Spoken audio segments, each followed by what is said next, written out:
Salutations YouTube. Et ouais, je ne suis pas morte, je vis toujours et je ressuscite pour te faire le Darkling Tag que j'avais tourné l'année passée et que j'ai paumé dans mon ordinateur. Si, le boulet de service est capable de faire ça. Donc on va commencer tout de suite et rentrer dans le vif du sujet en vous expliquant simplement que normalement le Darkling Tag se compose de 20 questions de plus ou moins 20 vrais ou faux. Je vais y arriver, il est midi, j'ai faim les gars, me jugez pas. Et normalement de comment est-ce que je rêverais mon mariage idéal, mais comme les vrais ou faux et le mariage ne m'intéressent pas, je vais simplement me concentrer sur les 20 questions. Et je commence tout de suite avec la première question qui est: quel est ton parfum de bougie préféré? Donc moi j'aime bien les odeurs qui sentent un petit peu les vacances, genre le monoeil ou la fleur d'oranger. Maintenant j'allume extrêmement peu de bougies puisque j'ai un chien et que je n'ai pas envie qu'il aille foutre ses poils au-dessus de la bougie. Genre j'ai pas envie d'avoir un chien carbonisé, quoi, ça m'intéresse pas trop. La deuxième question c'est: as-tu un livre préféré? Et totalement la flemme de me lever pour aller le chercher parce qu'il est genre à 5 mètres dans ma bibliothèque, il est là, mais j'ai pas envie d'y aller. Donc c'est La Ligne Verte de Stephen King. Je sais, tout le monde s'attend à ce que je sorte Harry Potter, mais La Ligne Verte c'est vraiment the best ever. Il est vraiment là. Dans mes bouquins préférés, mais Harry le talonne de très près, accompagné de Lyra, d'Eragon et de maintenant Ophélie. Donc je parle évidemment de la Croisée des Mondes, des Harry Potter, de ce que j'appelle les Eragon, puisque c'est la quadrilogie de Christopher Paolini, et de la Passe Miroir que j'ai totalement adoré. Voilà, donc mon truc à moi c'est le fantasy. Je crois que tout le monde est au courant. Préfères-tu le thé ou le café? J'aime bien les deux.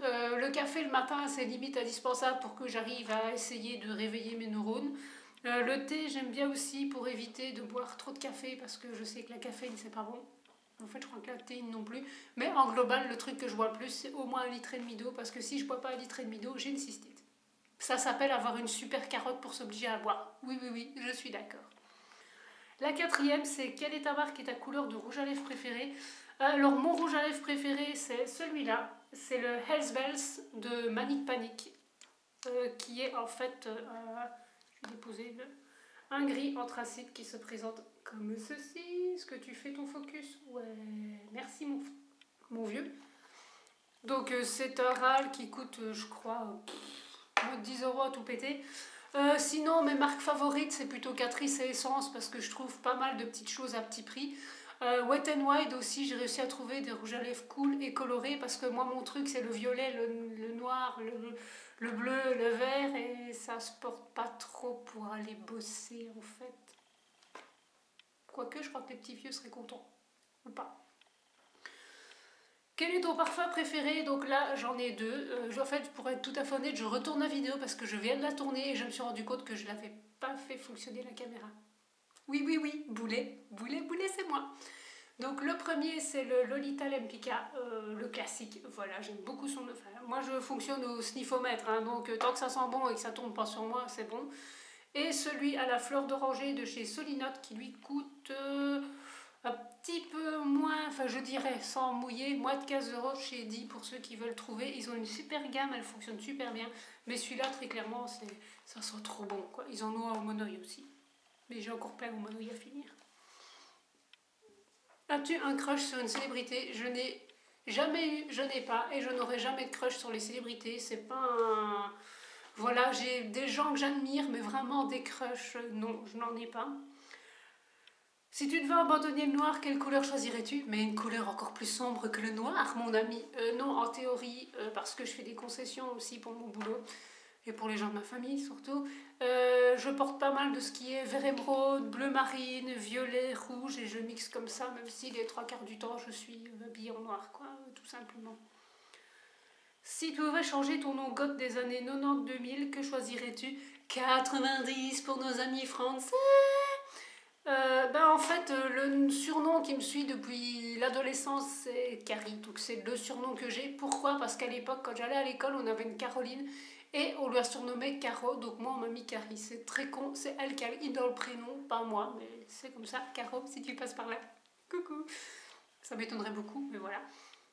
Et je suis obligée, entre guillemets, de mettre Dark devant, parce que pour tout ce qui est nom d'utilisateur, jeux vidéo, etc. Carrie, c'est trop court, d'habitude il faut 6 lettres. Donc du coup j'ai mis Dark, parce que c'était le seul truc qui me venait à l'esprit à l'époque, et ben, je l'ai gardé. Voilà. Et sachez qu'en 92 000, si je m'étais habillée gothique, je me serais fait scalper par mes parents. Je dis ça comme ça se pose. 3 conseils pour survivre à l'été en portant du noir. Alors bon, il y a les conseils habituels de bien vous hydrater, de ne pas sortir pendant les heures les plus chaudes, de bien mettre votre crème solaire. Maintenant, en tant que personne qui ne supporte absolument pas la chaleur, moi au-dessus de 30 degrés, je fonds littéralement, je suis une suée ambulante. Je minimise le noir, c'est-à-dire j'ai toujours une pièce noire sur moi, mais je ne suis pas en total look noir. Les ombrelles ou les chapeaux, et aussi remplir ta baignoire de glaçons. Non, très clairement, je n'ai pas vraiment de troisième conseil, si ce n'est, évite vraiment les heures les plus chaudes, quoi. Si t'entends un bruit bizarre, c'est mon estomac, j'ai faim. Quelle chanson te rend toujours heureux? Donc j'en ai plusieurs. J'ai Friday I'm in Love de Cure. J'ai Windfall et Monodie de Fat Rat, qui est un bonhomme que j'ai découvert sur YouTube et j'adore son univers, ça me rappelle les années électro de mon adolescence. Voilà. Et la chanson Best Ever que j'adore par-dessus tout, c'est Someday de Nickelback, que j'ai découvert dans l'AMV de Full Metal Alchemist. Et depuis, je suis accro à cette chanson. Ça va faire plus de 10 ans maintenant que c'est ma chanson. Et très clairement, c'est peut-être pas la plus sympa, mais moi j'aime bien. Je sais pas, quand je l'entends, je suis de bonne humeur après. 12. Es-tu artistique? Nope. Je l'étais avant, je dessinais beaucoup, etc. Surtout dans les marges de mes cahiers. Qui n'a jamais fait ça quand il est allé à l'école? Mais depuis, j'ai tout perdu. Je me suis plutôt intéressée à ce qui est les animés, les mangas, YouTube, etc. Donc du coup, j'ai à peu près perdu tout ce que j'avais acquis. Et du coup, je vais dire que je ne suis pas artistique, quoi. Si tu avais un mug, donc 12, avec une inscription dessus, juste pour toi, qui aurait-il écrit dessus? Black is my happy color. Ouais, j'ai un message à faire passer aux gens qui pensent que parce que t'es en noir, t'es dépressif. Flûte. Ton hobby pagode préféré, numéro 13. Alors là, très clairement, les jeux vidéo. Voilà, ça c'est fait, même si j'aime tout ce qui est Dark Fantasy, etc. Les Dark Souls, les The Witcher, les Mass Effect, enfin... Je reste fort dans les univers que j'aime beaucoup, mais très clairement les jeux vidéo, ce qui est un petit peu beaucoup chronophage, mais voilà, quand tu es devant ton jeu vidéo, tu fais de mal à personne, tu rentres pas bourré, tu te drogues pas, voilà, moi je découvre un univers et c'est comme ça que j'apprécie. Puis bon, quand tu es fâché et que tu vas poutrer plein de mobs, ben ça te calme. Pourquoi est-ce que les grands dirigeants ils se font pas les guerres sur Counter-Strike?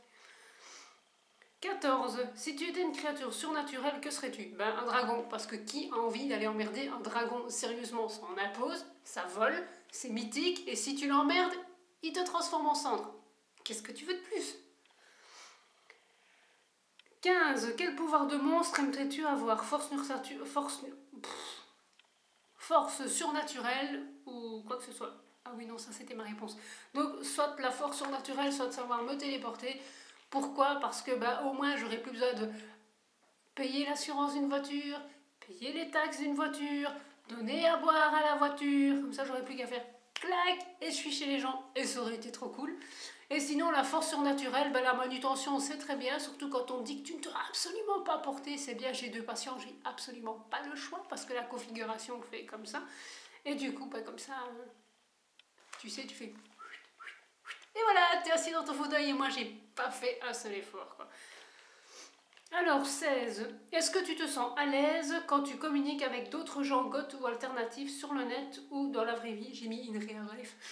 Ouais, les gamers comprendront de quoi je parle. Pourquoi pas? Alors, en temps normal, je suis plutôt à l'aise pour communiquer avec les autres personnes de 1. Sinon, j'aurais pas fait de soignante, les gars. Maintenant, sur le net, j'ai pas de soucis. La plupart du temps, je tombe sur des gens qui sont...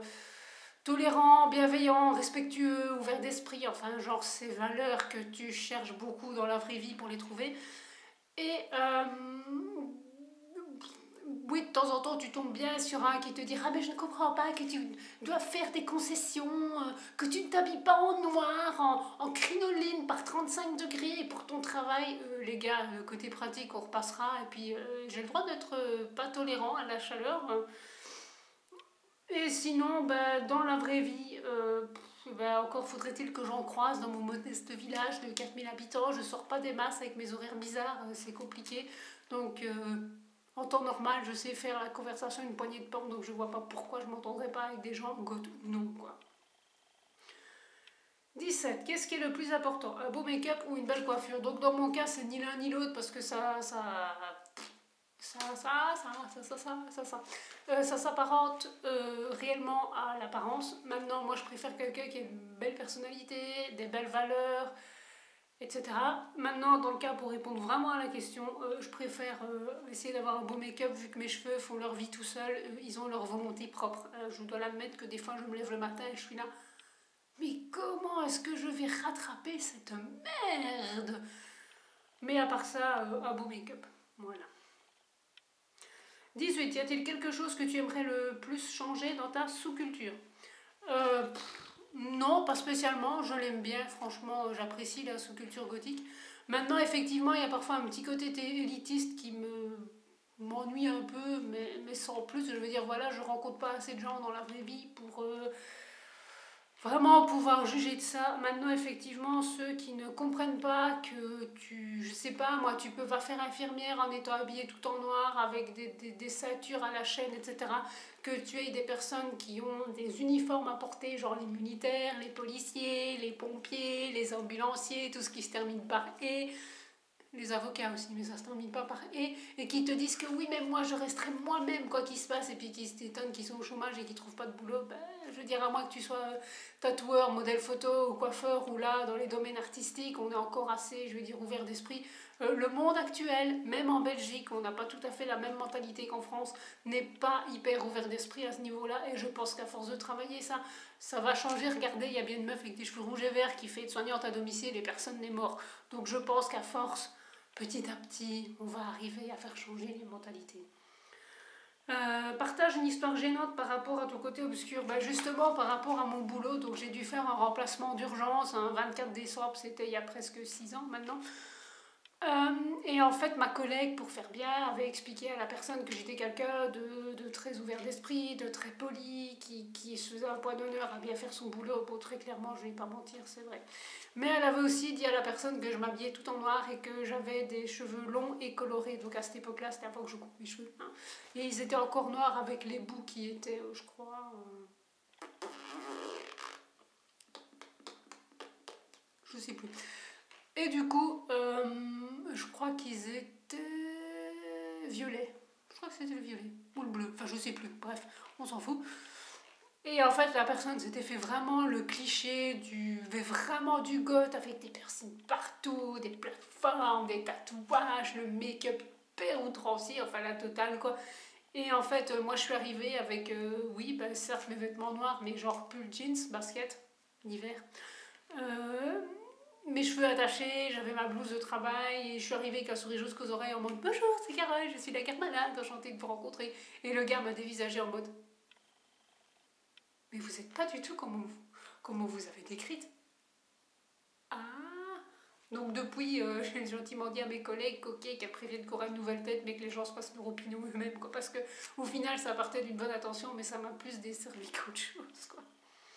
Et la dernière question, et on a presque fini, c'est es-tu doué en do it yourself? Et la réponse est non, je ne suis pas douée en do it yourself, mais alors que dalle, des clous, des nefs. Et on remerciera Rayel et Dark Crevette qui postent des do it yourself sur internet et qui me rendent un peu moins débile. Sur ce, j'ai terminé ces 20 questions. On m'a dit que ça fait presque 15 minutes que je parle. Je pense que Rayel, Catharsis et peut-être Dark Regal avaient fait ce tag, donc je mettrai le lien vers leur vidéo en barre d'infos.